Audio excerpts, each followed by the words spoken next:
জনাইছো এয়া ডক্টৰ সুৰেন্দ্ৰ মজুমদাৰদেৱক এখন ফুলাম গামোচাৰে অভিনন্দন জনাইছে অজিত মহন্তদেৱে।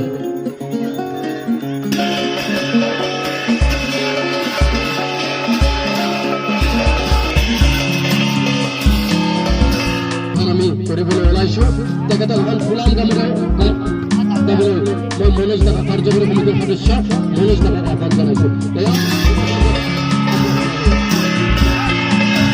আমন্ত্ৰণ জানানো সম্মানীয় ডক্টৰ যে বিহু জাতীয় উৎসৱ আমাৰ এই বিহু উদযাপন কৰাৰ লগতে